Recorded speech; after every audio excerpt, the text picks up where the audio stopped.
We're partnering with No CD to raise awareness about OCD. OCD is more than what you see on TV and in the movies.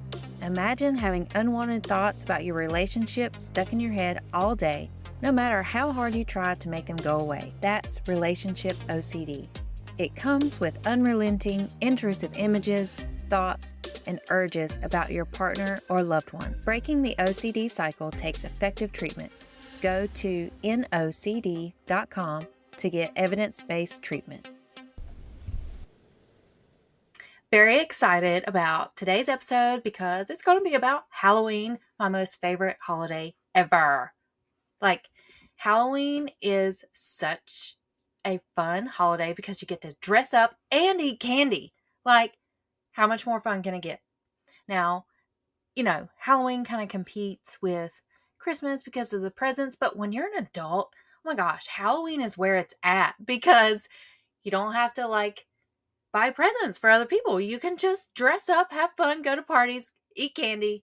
It's a blast. But not so much fun if you have OCD. So that's what we're going to be chatting about today is how you can truly enjoy the Halloween fun and the spooky season without all the drama that OCD brings. So, in today's episode, I'm going to be chatting about how you can calm down those OCD struggles and, more specifically, the OCD contamination and worried about maybe getting sick. But, what comes to mind for me is, how people put needles in candy? That is super scary. So, we're going to talk about how we can manage those fears during this time because, that fear is real. And I'm also going to share with you a couple of exposure ideas to help you get ready and prepared for the season or for your little trick-or-treating escapade. So hang around for the full episode because I think it's just going to be fun. I love Halloween.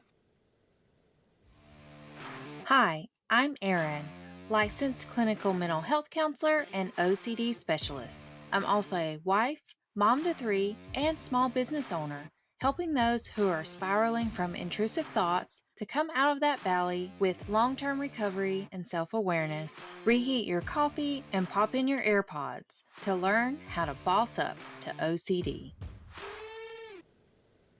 If you're watching on YouTube, you will notice I've got my witch hat earrings.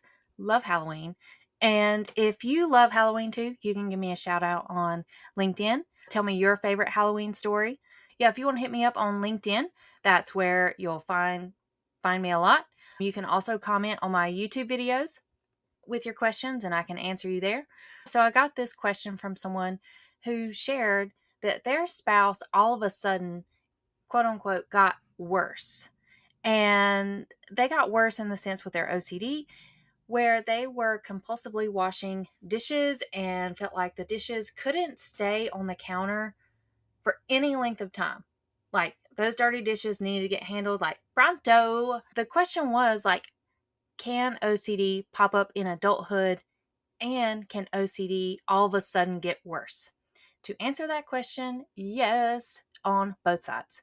Because what I am finding is a lot of OCD sufferers, they are saying, I can handle it. I can pull myself up by my bootstraps and trudge through the crap and I'll be fine.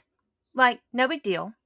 Or they're probably saying I'm too scared to change what I'm doing because the fears will come true and all the things. But anyway, long story short here, people are putting off treatment and then all of a sudden, bang, they find themselves in an episode. And I kid you not, I'm working with a client who is in the midst of coming out of their OCD episode. And they shared that they had never experienced an episode like this in all their life. And when this OCD episode happened, they felt unprepared. They didn't know what to do. So super thankful that they reached out to me and we started working together and they've got a handle on how to move through their OCD episode and they're starting to come down with the anxiety and the stress and they're starting to smile and laugh again and it's so wonderful. Yeah, what tends to happen is, again, people will put off treatment and that's why I keep saying, schedule a consult, get somewhere because you never know when that OCD episode is going to hit. I'm not saying that as a scare tactic, even though this is like a Halloween episode, but for real, like, I'm here to help, and I'm not the only therapist out there who's ready and willing to help, but would be super grateful to work with you and help you on your OCD journey, no matter where you are. And, people put off their treatment, and there are way too many people coming into treatment when they're like desperate. You know what I'm saying? Like, we've all had those days where we feel like we're like at our lowest point and we don't know what to do. And that's when sometimes people are reaching out and, you know, definitely get them in as soon as possible. But wouldn't it be much more helpful if you'd already had a couple of sessions under your belt, or you already knew what to do if an episode like that popped up? But anyway, so people putting off treatment can be a problem. Another thing is when you have OCD, it's got the cycle, all right? And you're always looking for that magic answer to stop the obsessions, or to stop the fear of, like, what if X, Y, and Z happens? And you haven't found that answer yet. So, anyway, the cycle continues and it will continue to grow. Your OCD will never be satisfied. It won't. It won't. It's kind of like this snowball effect where it gets bigger. Just want to give you the emphasis of, like, how OCD can grow over time, and then when you really value or love or cherish something, OCD will have a heyday with it and really attack it. Now, the third point I want to bring up about these OCD episodes and them coming up all of a sudden is how inflammation in the brain can really play a role in OCD. If you've had any viruses or noticeable change with maybe joint pain or fatigue or, autoimmune related conditions, speak to your healthcare provider to rule out inflammation. So anyway, there are a lot of factors that can contribute to OCD, and yes, it is possible, in summary, that OCD can appear out of nowhere, or it just kind of like rears its ugly head, like, bang, here I am, hello. And you're like, where did you come from? Yeah, so it's no fun to be in that boat. All right, so I hope you guys are getting excited for Halloween. With Halloween, we've got all the fun Halloween costumes, Halloween blow-ups, and Halloween movies. I tell you, the Halloween movies are the best exposures, because most of the time when you watch the Halloween movies, like, from a place of exposures and therapy, like, those movies look so silly after a while. And we've all noticed that with scary movies anyway. The main characters seem to do ridiculous things that gets them in trouble, and you're like, what are you doing? What are you thinking? And so whenever you're watching this for an exposure exercise, it's so nice to hear you laugh it off. Like, for example, the Scream movies with Monica. I can't even think of her real name right now. The girl from Friends, Monica. I love Friends. But she's in the Scream movie and she gets stabbed by the dude. And it's like, why did you not just use the gun right beside you? Like, what are we doing? I don't know. But anyway, in doing exposures like that, the way we start, let's say someone has a fear of knives, right? So we're going to go to the Scream movies because those are, like, all about stabbing people. If this is triggering to you, you can just hit the skip for about the next 30 seconds. I do encourage you to hear it out just so you can get started with the exposure part. But anyway, so what we do is we identify a scene that might get the person at an 8 or 9. Some people do feel a 10 out of 10, but they're still in their seat. They're not truly panicking like they think they will whenever we begin to watch some of these, like, movie clips. So anyway, I'll start it with just showing them the visual of what we're going to watch, like just the still image. And they're like, okay, yeah. So, we kind of wait there, stay there. Then the other way we start to level it up. So as you can see, we're doing this general ramp up to making it more and more upgraded or complicated for them. Not for them specifically, but for their OCD. All right? Because that's what we're after. We're there to be a boss to the OCD. So anyway, we then go into playing the clip without sound, and I may just do like a little 10-second clip or 20, 30, up to a minute. I really don't show a lot of movie clips in session because you can do that on your own as long as you say you're willing to do so, right? Well, we may watch the movie clip without sound, then we'll go back and watch it with sound, and we'll repeat those short clips until the person's like, wow, this like doesn't even bother me anymore. And it's so fascinating that you are able to accomplish that within like 20 minutes. But, we've already put in some groundwork ahead of time as far as the coping skills, calming skills, all the things. But anyway, Halloween movies are the best exposure clips ever.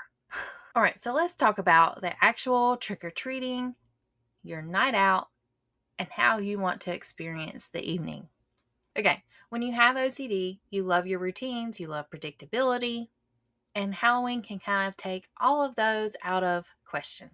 From, fears of your kids getting kidnapped, fears of contamination, things being in the candy, like the needles. Ugh. Before we get into that, I want to share with you one of my funniest Halloween memories. And this was like during COVID. I guess it was 2020 whenever, there was still a lot of social distancing happening.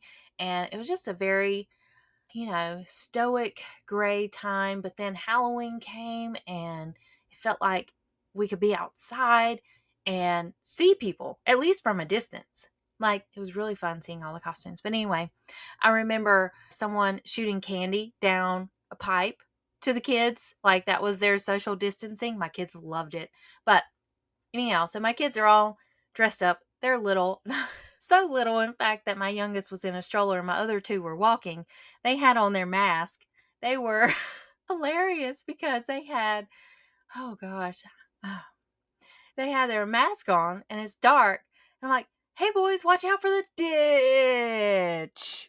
And it was like slow motion. They were like dominoes falling in a ditch. They could not see through their mask. And on top of that, they were like so in awe of this pipe shooting candy making thing that they were like, oh my gosh, I gotta have it. So they're like running up to this house, totally not seeing the ditch, and bonk, one, bonk, two. And I'm like, oh my gosh, back to back. It was so hilarious. Oh my gosh, the things kids do for candy. So, for the other moms out there, how frustrating is it that you have to remind your kid after every house that they need to say thank you? So exhausting. Anyway, my kids falling in a ditch because they had those masks on. It was just super hilarious. They were like, oh no. Anyway, they were little. We're partnering with NoCD to raise awareness about OCD. OCD is more than what you see on TV and in the movies.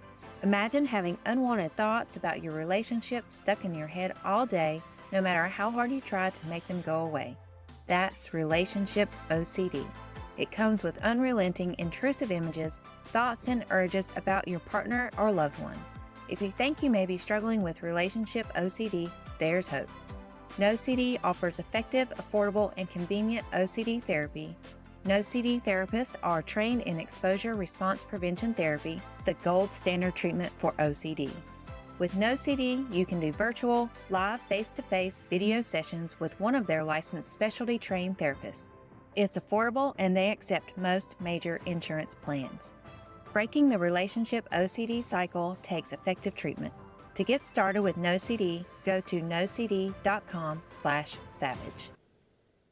All right, so in getting ready for your Halloween evening, let's go ahead and accept that things may not go to plan, all right? Things may look different, and it's just because it doesn't happen to plan doesn't mean something bad is going to happen. And as the saying goes, just because you feel it, it doesn't mean it's true. So, in the work I do, part of what we recognize is when your OCD bubble takes you to this place where you feel like you're in a nightmare, you're living out this story. For example, it probably doesn't take much for your OCD to get you really amped up, like with the fear of the candy having peanuts. If you or your kid has a peanut allergy, that's a super big one around Halloween. Or the fear of your kid getting kidnapped, or could be random things, right? Like if you see a white car, then somebody will die. Like, oh, and here's the thing. OCD doesn't try to make sense because it doesn't care. It just wants to hijack your brain and make you feel afraid. But we're not wanting to ruin this spooky season with fear that is unreasonable and especially unwanted. So, let's first of all recognize when your OCD bubble takes you out of reality and you're living that nightmare or you're in that story that you don't want to be in. I encourage you and challenge you to bring yourself back to the present, back to the here and now. And when I'm talking about the here and now, I'm talking about the very, very present moment. So you may be out and walking the streets with your kids. I want you to notice the cool air on your face. If you're not wearing a mask, if you are wearing a mask, maybe you'll feel the air on your hands. Pay attention to the sights. I want you to look at the direct evidence that is happening in the here and now. All right. Are there a bag of peanuts in this person's candy bowl? No, not likely, right? So, because those what ifs, like what if something got in the candy? What if I didn't check? It can run you ragged. I want you to pay attention to the direct evidence and don't allow yourself to be swept up into that worry land or that OCD bubble. Cross the bridge back into reality. Come back to the shallow. And if you have a lot of germ fears and you use the hand sanitizer religiously, okay, let's already start to think about how you can reduce those times that you use the hand sanitizer. So, in all of the OCD work, at least in my practice, we are delaying, skipping, and decreasing those compulsions. So, for the hand sanitizer, you can say, all right, I know I normally pump it like after every house or after every time I touch something.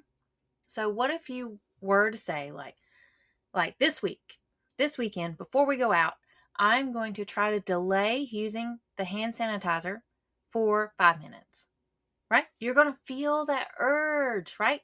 It's going to rise up and you're going to be like, oh, I really want to use the hand sanitizer. But it's already cold weather, y'all, and that hand sanitizer is just tearing into your skin. I'm sure your knuckles are already cracked and bleeding by now. Anyhow, point is, start with your personal best. If 5 minutes is too much, then start with 1 minute. Okay? And do try to push yourself a little bit here. You'll be very surprised at what you can handle. So try to delay it. Then maybe try to skip it. Be like, okay, so I won't use the hand sanitizer every time. I'll do it every other time. Whatever this looks like for you. And that's why it's so important to get in with an OCD specialist so we can figure out that unique treatment goal for you. All right. And those unique steps. So, with the contamination, you can ask yourself, what would 100 other people do to kind of help you gauge if this is OCD or if it's reasonable? And if a majority of 100 other people wouldn't do it, then it's probably OCD and you want to steer the other direction. All right. Now, I also want you to be gentle with yourself as you're going out and trick-or-treating.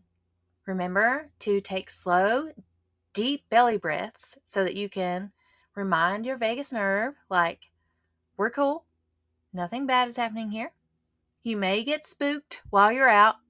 There may be creepy costumes or people doing the jump scares.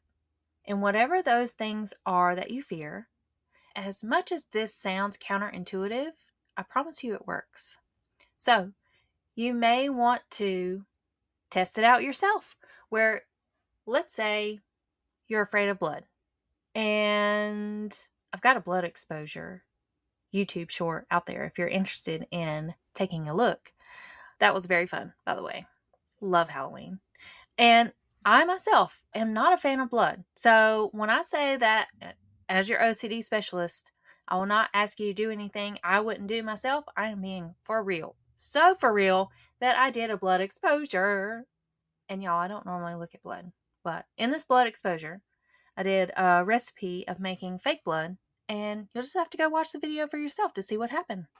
All right, but let's say you have a fear of blood, and we know that people will dress up and have costumes that contain blood.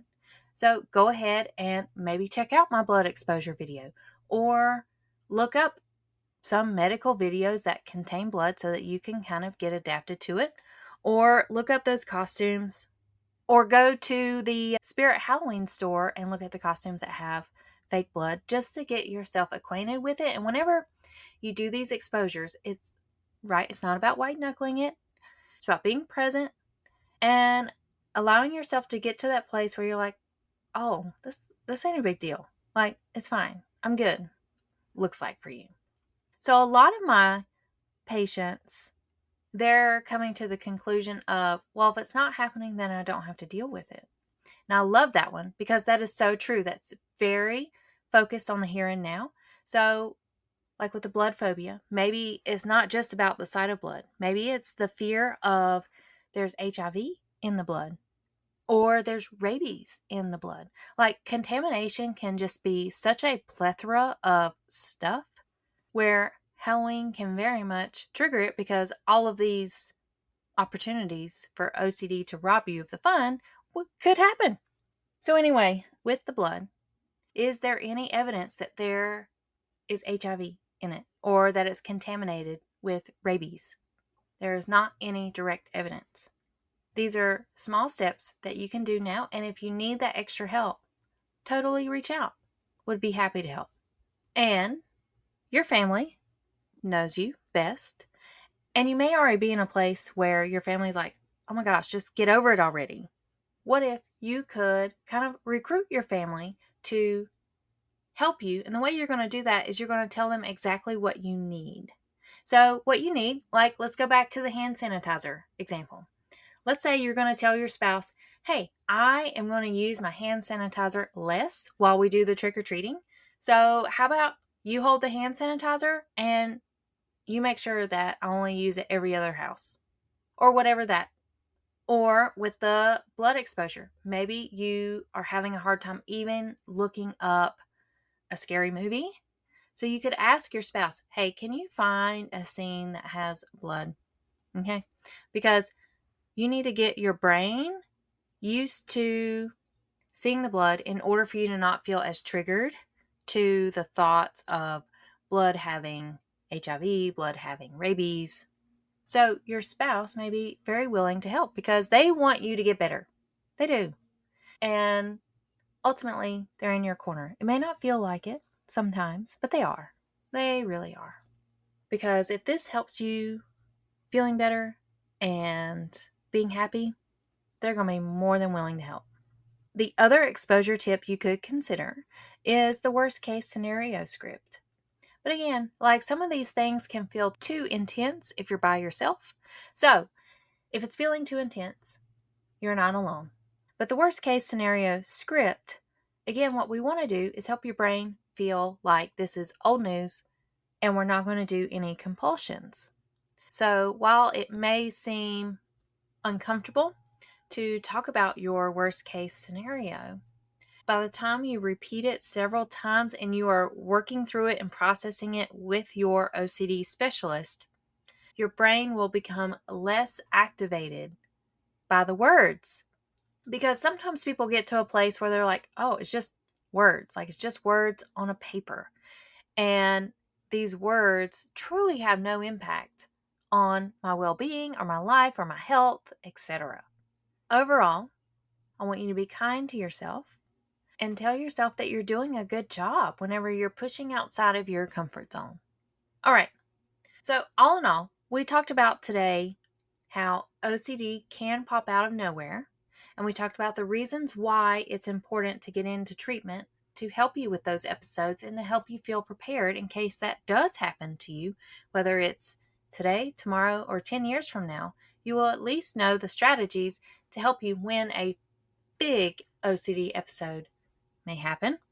We also talked about the fun Halloween experiences with the costumes and blow-ups and how Halloween movies are epic gold for OCD exposures. We also talked about a few strategies to help you on your trick-or-treating night. And again, I encourage you to seek support, get help from an OCD specialist. This episode is not a substitute for professional counseling. These episodes are to help give you an introduction and an insight into the work. And if it still sounds like too much, just tell your therapist. That way, you can start wherever you are ready and willing to start. It's all about your success. And all in all, with those contamination fears, look for the direct evidence. Okay? Stick with that. Stick to the facts. Keep it simple. And have fun. Have fun. I hope you get your favorite Halloween candy and you enjoy the night. Come back next week where I'm going to have a special guest. It's a psychiatrist. So a psychiatrist is someone who prescribes medicine. So I'm going to be asking him all of those questions about how long does it take for medicine to work? What can we expect from these medicines? And how does medicine help with OCD therapy? It was such a great conversation. Can't wait for you to hear it. So come back next week so you can tune in for that. All right. Thanks for being here. See ya. Thank you for listening to another episode of Bossing Up, Overcoming OCD. This information is intended to be helpful and not a substitute for professional counseling. If you're struggling with any mental health challenges, I encourage you to seek help from a qualified therapist or healthcare professional. If you enjoyed today's episode, please take a moment to rate and review the show. Your feedback helps us reach more listeners, and don't forget to check out the affiliate links in the show notes for hand-picked recommendations that can brighten your day. Your support through these links helps keep the show running and provide valuable content. You're not alone in your journey. Stay strong, stay resilient, and keep bossing up. See you next time.